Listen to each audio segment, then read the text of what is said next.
The vote took less than 90 seconds. I remember that because I was watching the second hand on the wall clock instead of their faces. It felt more dignified that way. The clock had been there since we signed the lease on the office 26 years ago. Back when the four of us could barely afford second-hand desks. 3 in favor, Daniel said, clearing his throat as if he were announcing quarterly earnings. 1 opposed. He didn't look at me when he said it, no one did. The resolution was neatly printed.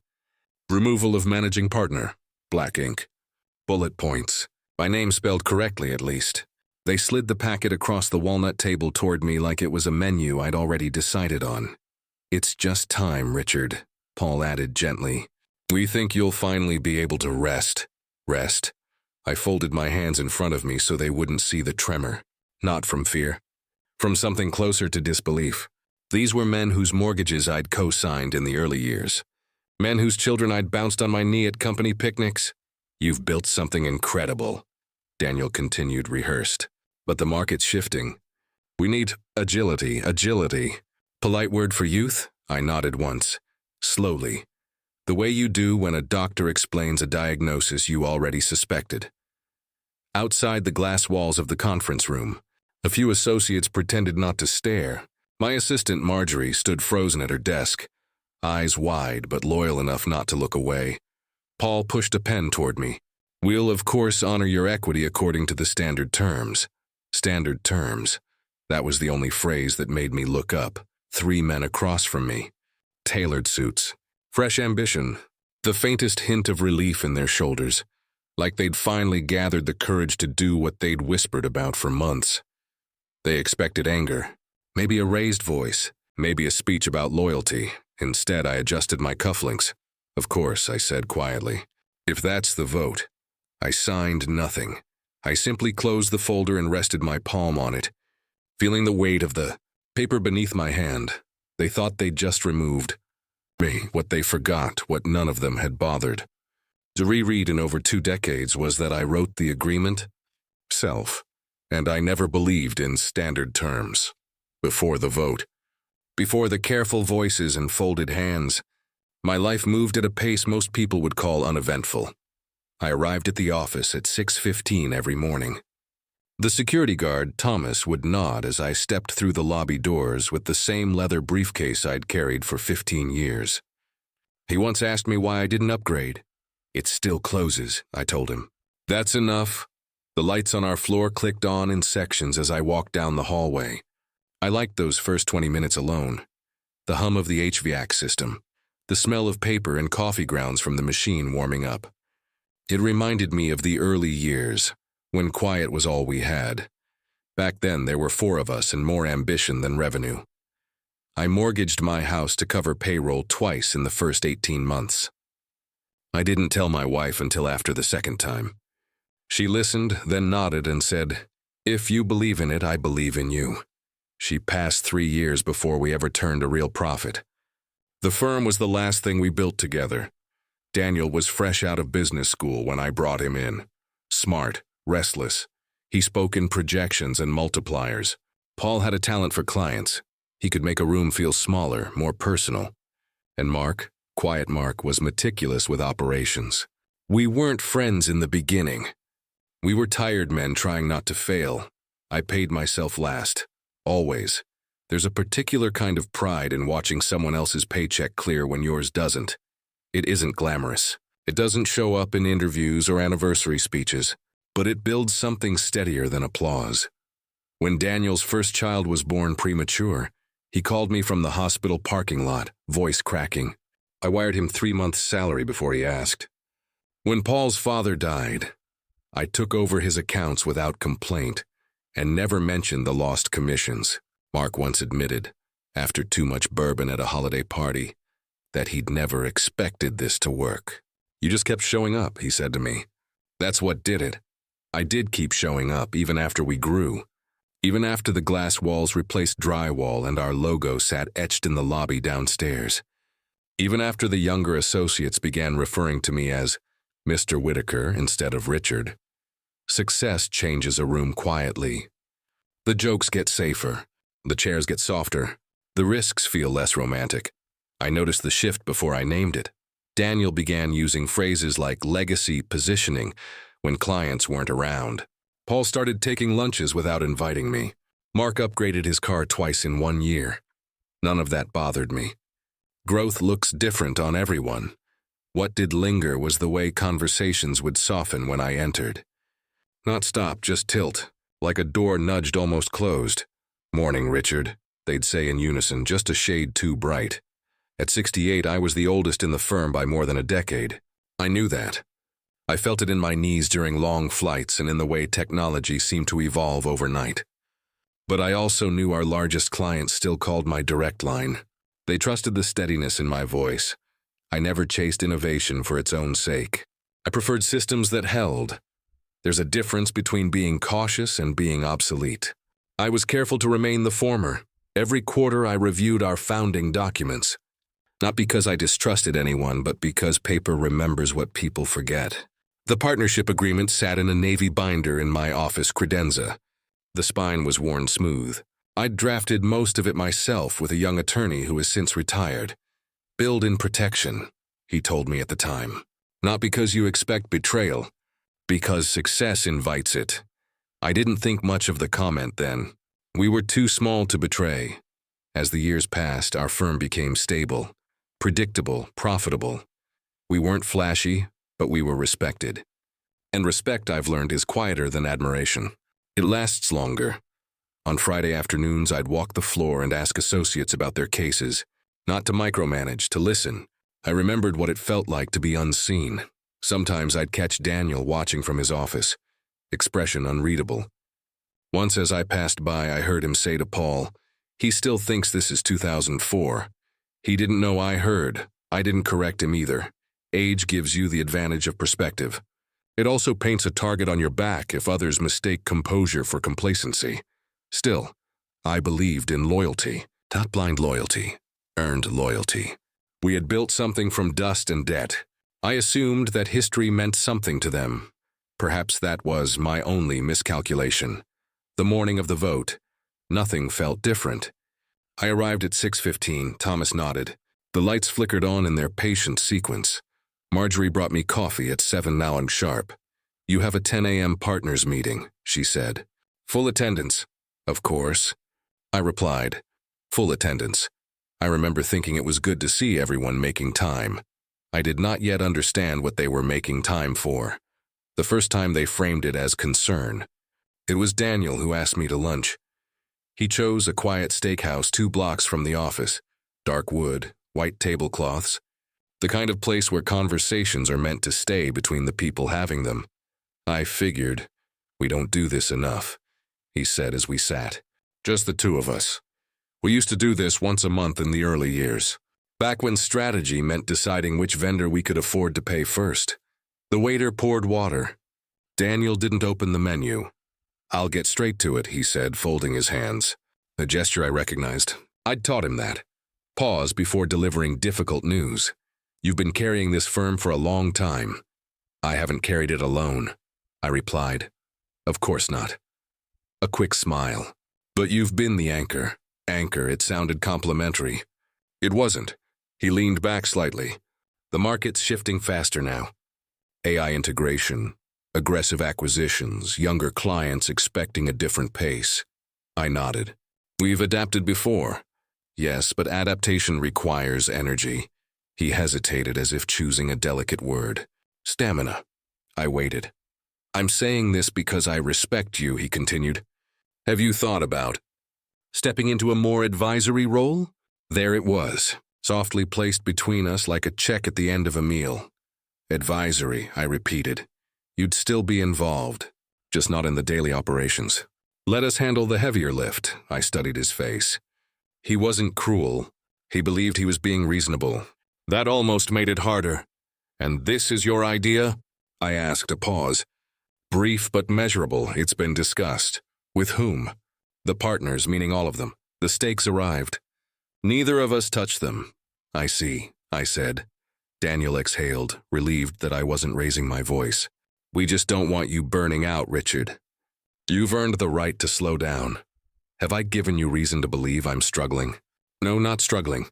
He chose the word carefully. "Just Not moving as fast as the firm needs. There's a particular tone people use when they're explaining something to an aging parent. Patient, rounded at the edges, as though clarity must be cushioned. I recognized it. I built the current operating structure, I said evenly. If it's inefficient, that would be my responsibility. It's not inefficient, he replied quickly. It's just not aggressive. Aggressive. I cut a piece of steak, though I had no appetite. And you believe aggression is the missing ingredient. I believe relevance is. We let that settle between us. After lunch, I walked back to the office alone. The afternoon sun reflected off the glass buildings, bright enough to make me squint. I found myself thinking about the first year, when relevance meant surviving long enough to send invoices. The following week, Paul requested a meeting. This time, it was framed differently. We've been reviewing governance, he said, sitting across from me in my office. His tone was softer than Daniel's, more apologetic. Nothing dramatic. Just modernization. Modernization, I repeated. Updating voting structures. Clarifying authority. Creating flexibility in case someone needs to step back unexpectedly. Unexpectedly. He nodded. Health issues. Personal matters. We're not getting younger, I held his gaze. Speak plainly, Paul. A flicker of discomfort crossed his face.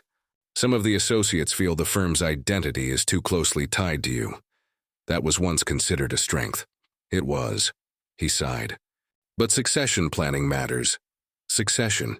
It's a word that sounds responsible, sensible. It also carries the quiet implication that someone's reign is ending. I have no intention of leaving. I said. No one's asking you to leave, he replied quickly. Just to consider transition. To what? He hesitated. Chairman Emeritus, perhaps.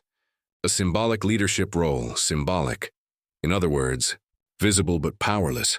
Mark was the last to speak with me, and he did it without preamble. We've already consulted counsel, he said one evening as we stood by the elevator. About restructuring options. Restructuring what? Managing authority. The elevator doors opened. We stepped inside. You think I'm an obstacle, I said quietly. Mark didn't answer immediately. The doors slid closed, sealing us in mirrored silence. I think the firm is ready for its next phase, he said at last, and that phase doesn't include me. It includes you differently. The elevator chimed at the lobby. He stepped out before I did. Over the next month, the conversations continued in variations. Concern disguised as gratitude. Appreciation laced with impatience. You deserve rest. You've done enough. Let us take it from here. Each phrase carried the same subtext. You are no longer necessary. I began reviewing our partnership agreement more carefully at night, not because I intended to fight, but because clarity is a form of self-respect. The language was precise. Intentionally so. Majority voting rights, removal procedures, equity protections, and one provision, rarely, discussed, tucked into a subsection. Most people would skim. I ran my finger over that paragraph. More than once, not in anger, in preparation. The formal meeting notice arrived 2 weeks later. Mandatory partners. Session. Governance review. Full attendance required. Scheduled for 10 a.m. The same time Marjorie mentioned so casually that morning. As I closed the email, I felt something unexpected, not fear, not even betrayal, just a quiet certainty that the conversation was about to move beyond concern and into action. The official notice arrived on a Monday morning, printed on firm letterhead instead of sent by email. That was the first sign this wasn't a discussion. Special meeting of the Board of Partners, it read. Purpose. Governance. Restructuring and leadership realignment. Realignment is a tidy word. It suggests minor adjustments. A picture frame nudged straight. At 9:58 a.m., I walked into the conference room. All three of them were already seated. So was an unfamiliar man in a charcoal suit with a leather portfolio placed precisely in front of him. Daniel stood. Richard, this is Alan Pierce. Outside counsel. Of course it was. I shook his hand. Firm grip, neutral expression. He'd been briefed. Marjorie wasn't present. No assistants. No observers. The glass walls, usually transparent, had been dimmed to opaque. A small courtesy. I took my seat at the head of the table. Old habits. Paul slid a stack of documents toward the center. We've conducted a comprehensive review of our governance structure. With counsel, Mark added. Alan Pierce opened his portfolio. Gentlemen, I'll walk through the resolution. His voice was clinical, unburdened by history. Pursuant to Section 4.2 of the Partnership Agreement, a majority vote of equity partners may remove the managing partner from operational authority if deemed in the best financial interest of the firm. He glanced at me briefly. Professional, not personal. Daniel folded his hands. This isn't about disrespect. It rarely is, on paper. Alan continued. The resolution proposes that Mr. Richard Whitaker be removed from the role of managing partner, effective immediately, while retaining his equity interest under standard distribution terms. There was that phrase again. Standard distribution terms. I noticed the subtle coordination in their posture. Papers aligned. Pens ready. They had rehearsed this. Do I have an opportunity to respond? I asked. Of course, Paul said quickly. I looked at each of them in turn. When we drafted this agreement, I began calmly. We did so to prevent instability, not to create it. Daniel nodded as if indulging a fond memory. And we respect that. But leadership evolves, does it? Silence. Mark shifted slightly in his chair. We believe the firm requires a more aggressive growth strategy. Acquisitions, outside capital, a willingness to pivot faster. And you believe I would oppose that? We believe you would slow it down, Daniel said. There it was. Plain enough, and so, I said. You're invoking Section 4.2. Alan cleared his throat. A majority vote is sufficient under the current structure. How many votes constitute a majority? I asked. 3 of 4, he replied. I nodded once. Understood. Paul leaned forward. Richard, this doesn't affect your ownership. You'll still receive distributions. You can keep your office for as long as you'd like while we transition. Transition. The word felt heavier now. And if I disagree? I asked. Daniel answered this time. The vote stands regardless. They'd already counted it. Alan slid a signature page toward me. Acknowledgement of receipt. Not consent, just acknowledgement. I read the first page carefully. Not because I needed to, but because they needed to see me do it. Removal of managing partner. Immediate transfer of signing authority. Banking controls reassigned.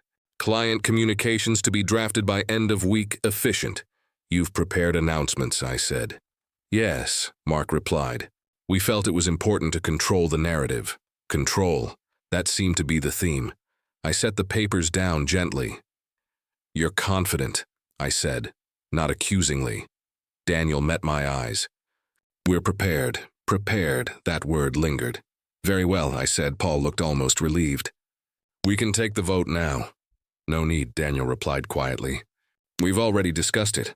Alan adjusted his glasses. For the record, all in favor? 3 hands lifted, mine remained still. Opposed? I raised my hand alone. Motion carries, Alan said, making a note. There is a particular sound paper makes when it's stacked neatly after a decision has been finalized. Soft. Final. Daniel exhaled slowly. We'll have IT deactivate administrative access by noon. Just procedural, of course, I said. I stood, smoothing the front of my jacket. For what it's worth, Paul added, almost kindly. This doesn't diminish what you built. I paused at the door. No, I said evenly. It doesn't, and that was true. They believed they had to use the agreement to remove me. What they did not realize, what none of them had asked their outside counsel to examine closely, was that Section 4.2 did not exist in isolation. It referenced another provision, a provision I insisted on drafting personally. Walked back to my office without haste, closed the door, opened the navy binder in my credenza. The page fell open easily, as if it had been waiting. At 11:47 a.m., my computer screen went dark. No warning. Just a quiet flicker, then a message. Administrative access revoked. Please contact IT support.procedural. I sat there for a moment, hands resting on the desk I'd picked out when we could finally afford solid wood instead of laminate. The office looked the same. Framed certificates, a photograph of my wife on the credenza, The city skyline beyond the glass. Only the permissions had changed. There is something uniquely humbling about being locked out of your own creation. A soft knock interrupted the silence. Marjorie stepped in, her expression carefully composed.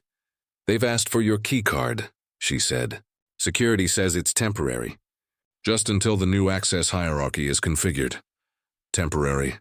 I removed the badge from my jacket pocket and placed it on the desk. The plastic felt lighter than it ever had. "Thank you, Marjorie," I said. "You've always been steady." Her eyes shimmered, but she didn't cry. Loyalty sometimes looks like restraint. "I didn't know," she said quietly. "I know." By early afternoon, 2 junior associates appeared at my door with cardboard boxes. They looked embarrassed. Vian avoided eye contact entirely. We were told to assist with the transition. Of course they were. I packed slowly. Not because there was much to gather, but because haste would have felt like surrender.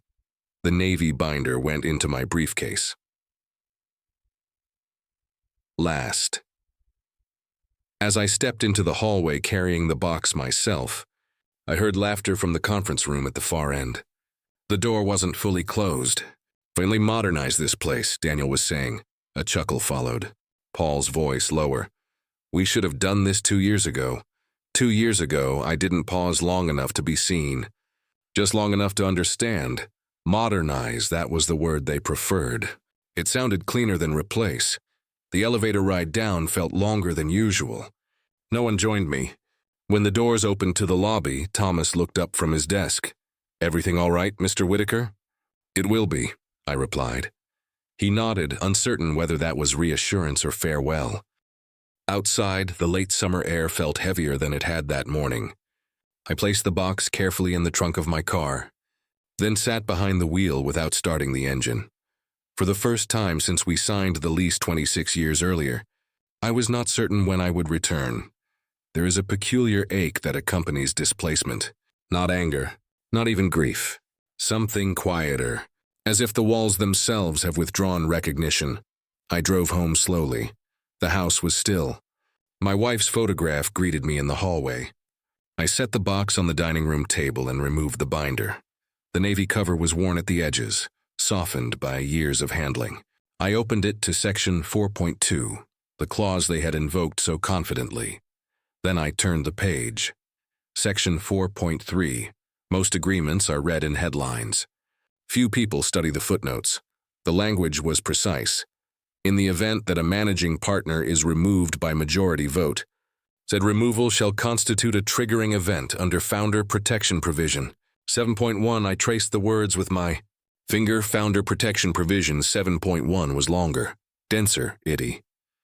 Required that any partner removed under 4.2 be offered immediate buyout at a predetermined Founder Protected Valuation Formula, calculated, not at current market dilution, but at peak historical performance multiplier. In simpler terms, expensive, very expensive, and there was more. Failure to execute buyout within 30 days shall result in automatic reinstatement of full managing authority and temporary suspension of initiating partners voting. Privileges pending arbitration. Leaned back in my chair. The clause had seemed excessive when we drafted it. My attorney at the time, a careful man named Howard, had insisted. Build in a deterrent, he said. If they ever try to push you out unfairly, make it costly enough that they reconsider. At the time, I'd laughed. We were too small for such paranoia, but Howard had drafted it anyway, and I had left it there. I closed the binder and stared at the ceiling. They believed they could remove me and continue forward uninterrupted. They had consulted outside counsel, but only regarding the mechanism of removal, not the consequence. I did not feel triumph, only clarity. Still, clarity doesn't erase humiliation. That evening, as the sun lowered behind the houses across the street, I imagined the firm moving on without me. Announcements drafted, authority reassigned, conversations about next chapters. Perhaps they believed I would fade quietly into advisory irrelevance. Perhaps they counted on it. My phone remained silent until 8:12 p.m. A single text from Mark. Hope you're taking this well. It's what's best for the firm. I looked at the message for a long time before setting the phone face down on the table. Best for the firm. I reopened the binder and turned once more to provision. 7:1 best I had learned long ago. Depends entirely on who reads the fine print tomorrow. I would make a call, not to argue, not to plead, but to confirm what I already suspected. They hadn't forgotten me. They had forgotten the clause. I called Howard at 8:30 the next morning. He answered on the second ring, voice thinner than I remembered but still measured. He had retired 5 years earlier, trading tailored suits for a small vineyard upstate. We'd exchanged holiday cards since then. Nothing more, Richard, he said, surprised. This is either very good news or very bad. Neither, I replied. Just overdue. He listened without interruption as I described the vote. The outside counsel, Section 4.2, the immediate transfer of authority. When I finished, there was a long exhale on the other end of the line. And they're confident? He asked. Very. They shouldn't be. I allowed myself the faintest smile. That was my reading as well. Have they mentioned 7.1? No, a pause. Papers rustling faintly as if he were picturing the document from memory. They won't like 7.1, he said. No, I agreed. They won't. Howard had insisted on that provision during our third draft of the agreement. At the time, Daniel had been impatient, Paul distracted. Mark focused on operational language. None of them objected. It felt hypothetical then, legal scaffolding around a structure we assumed would stand forever. Do you still have the executed copy? Howard asked, in front of me. Good, the valuation formula was tied to peak trailing 12-month performance multiplied by the highest historical EBITDA multiple achieved during your tenure. That's correct, another exhale, softer this time. Given your growth 3 years ago, that number won't be small. It wasn't. In fact, it would require either significant outside financing or liquidation of assets to satisfy within 30 days. And the reinstatement trigger? I asked. Automatic, Howard replied. If payment isn't executed in full within 30 calendar days of removal notice, managing authority reverts. Initiating partners' voting rights are suspended pending arbitration. It was designed as a deterrent. It worked, I said quietly. For what it's worth, he added. I never thought you'd need it. Neither did I. Silence settled between us, not awkward, just reflective. Are you calling to pursue enforcement? He asked at last. I'm calling to confirm interpretation. You're certain? Yes. Then you don't need me to tell you what happens next. No, I said. But I may need you to attend a meeting. He chuckled softly. I suppose retirement can wait a day. After we hung up, I made one more call to our former chief financial officer, Ellen Ramirez. She'd stepped down last year, but remained one of the few people who understood the firm's internal liquidity, without optimistic projection. Richard, she said carefully, I heard there was a leadership shift. Temporary, I replied. I need a simple answer. If the firm were required to execute a founder-protected buyout at peak valuation within 30 days, could it? A pause. The faint clicking of a keyboard. At peak? She repeated. Yes, another pause, longer this time. Not without external debt, she said. Substantial debt. And even then, lenders would hesitate without unanimous partner support. Thank you. Richard, she added gently. What are you planning? Clarity, I said. By noon I had prepared a single folder. Inside, a certified copy of the partnership agreement, relevant sections flagged. A brief letter drafted by Howard outlining the triggering event and financial obligations now in motion. Nothing aggressive. No threats, just language. I chose my suit carefully.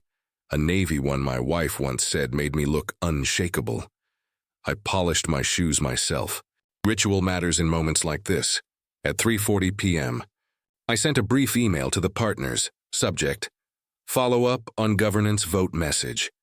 I'd like to reconvene tomorrow at 10 a.m. to review the full implications of Section 4.2 as referenced within the partnership agreement. I'll bring counsel. It will not take long. Daniel responded first. Unnecessary. The vote stands. I replied with one sentence. So does Section 7.1. There was no immediate answer. At 4:12 p.m., Paul wrote back, We'll meet at 10 that evening. I sat on the back porch as the sun lowered behind the trees. The air felt different than it had the day before, not lighter, but steadier. This was never about humiliation, nor revenge. It was about structure. I had spent decades building a firm designed to withstand volatility, markets, clients, even egos. They had mistaken restraint for vulnerability.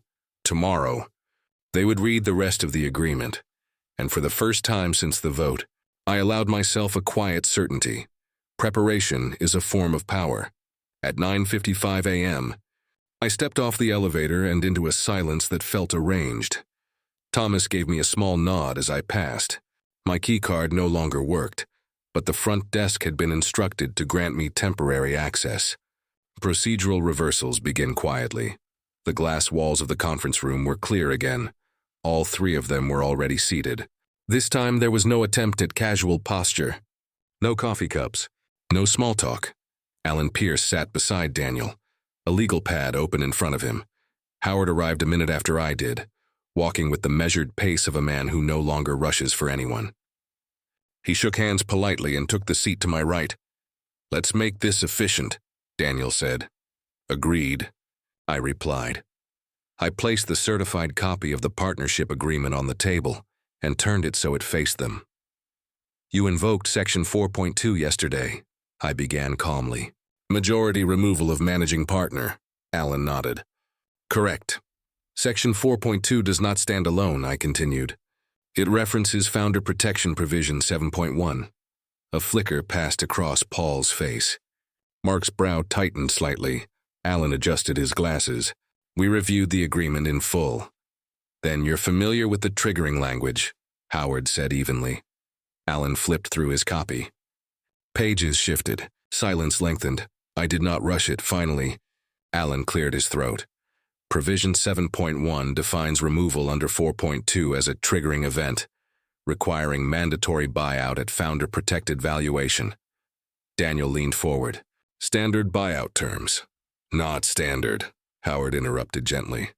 "Founder-protected," Alan continued reading, his voice slower now.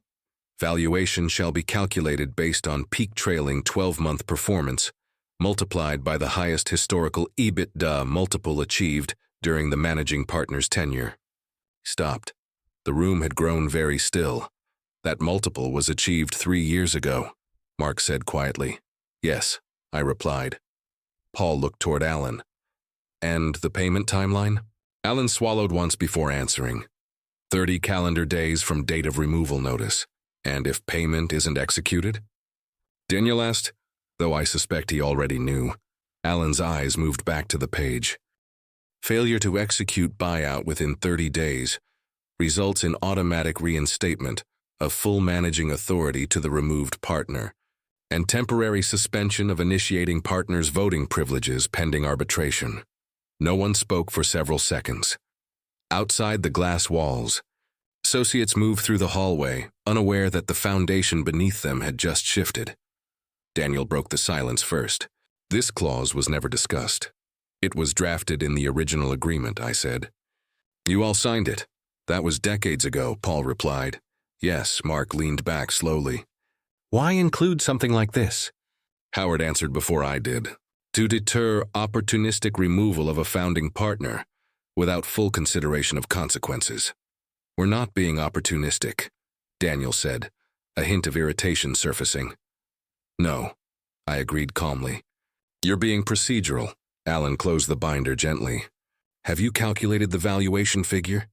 "I have," I said. I slid a single-page summary across the table. Clean, precise. Daniel scanned it. His jaw tightened almost imperceptibly. "That's aggressive," he said.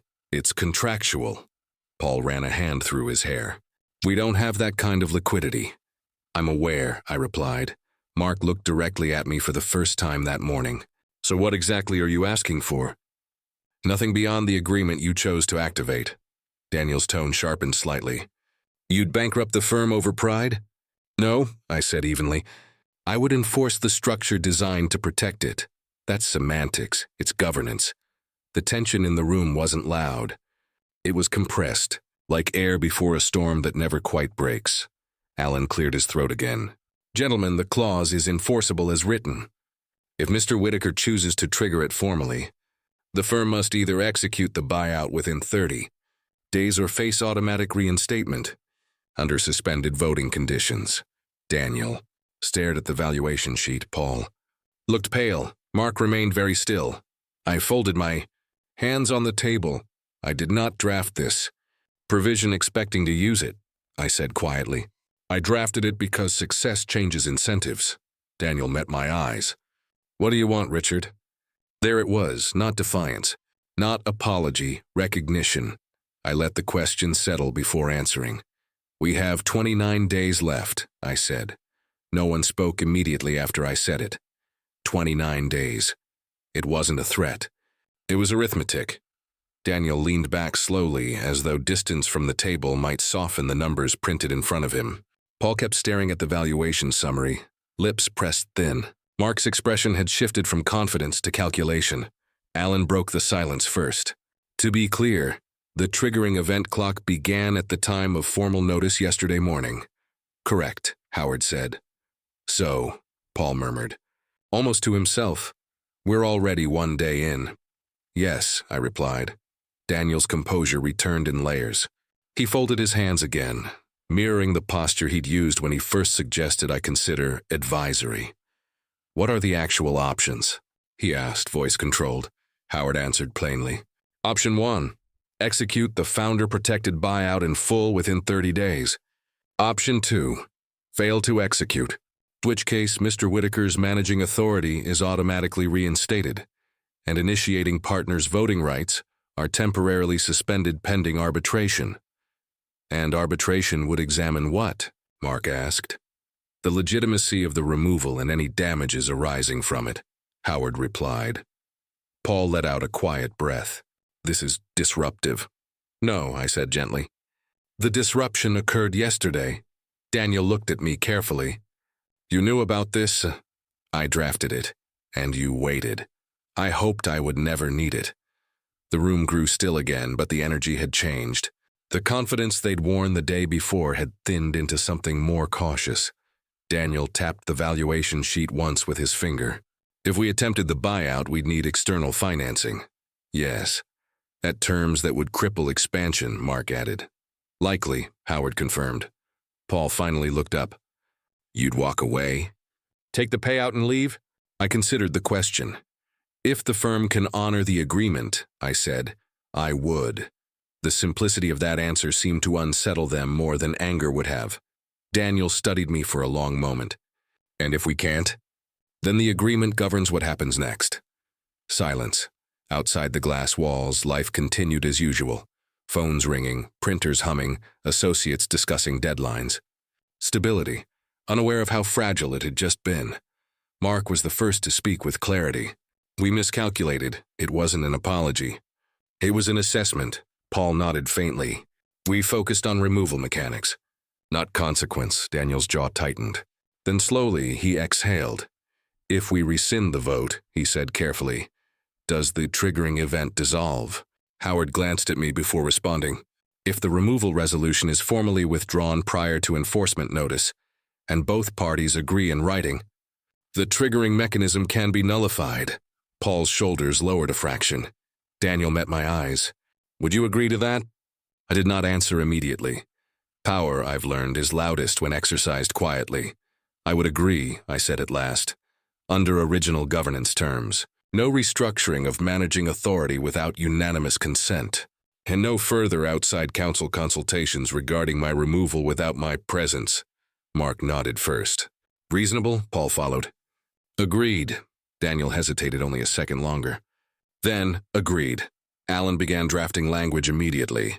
The withdrawal was concise, clinical, effective upon signature. The same pens that had lifted confidently the day before now moved more slowly across the page. When it was finished, Daniel slid the document toward me. The vote is rescinded, he said. I read it carefully. Then I signed. Not with flourish, not with hesitation. Just ink on paper restoring what paper had nearly taken away. Howard closed his folder. Gentlemen, he stood. I did the same. As I gathered the agreement and valuation summary, Daniel spoke again.